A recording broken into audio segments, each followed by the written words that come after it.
ఒకవేళ ఇప్పటికే యవనస్తులారా బలహీన పడి ఉంటే కనీసం ఇక నుంచి అయినా బ్యాలెన్స్ చేసుకోండి. ముందు జన్మనిచ్చిన తల్లిదండ్రుల సంతోషాన్ని వెతకండి. ఫస్ట్ దేవుడిది, తర్వాత జన్మనిచ్చిన తల్లిదండ్రుల సంతోషాన్ని వెతకండి. ఒక దేవుని బిడ్డలుగా మీకందరికీ ఇది బాధ్యత. ఒక ఏజ్ వచ్చినప్పుడు నువ్వు కూడా వివాహితుడు అవుతావు, వివాహితురాలి అవుతావు. ఆ టైం వచ్చినప్పుడు తల్లిదండ్రి తప్పకుండా గుర్తించి నిన్ను ఒక ఇంటివాడిని చేసిన దాకా కొంచెం నిదానించు. అంతేగాని చిన్న చిన్న ప్రాయాలలో బరి తెగించి బజార్లు ఎక్కి మీరు రోడ్డు పాలై తల్లిదండ్రిని రోడ్డు పాలు చేయొద్దు. ఇది సమాజంలో ఉన్న వ్యక్తులకు ఉపయోగపడుతుందని చెప్తున్నాను.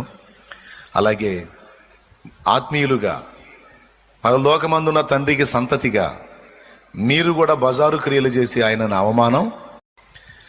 ఒకవేళ ఇప్పటికే యవనస్తులారా బలహీన పడి ఉంటే కనీసం ఇక నుంచి అయినా బ్యాలెన్స్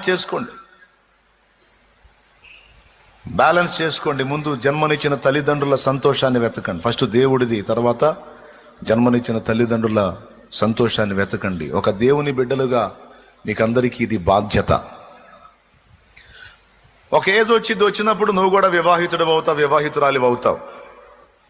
ఆ టైం వచ్చినప్పుడు తల్లిదండ్రి తప్పకుండా గుర్తించి నిన్ను ఒక ఇంటివాడిని చేసిన దాకా కొంచెం నిదానించు.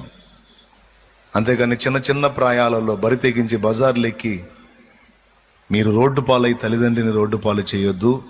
ఇది సమాజంలో ఉన్న వ్యక్తులకు ఉపయోగపడుతుందని చెప్తున్నాను. అలాగే ఆత్మీయులుగా పరలోకమందున్న తండ్రికి సంతతిగా మీరు కూడా బజారు క్రియలు చేసి ఆయనను అవమానం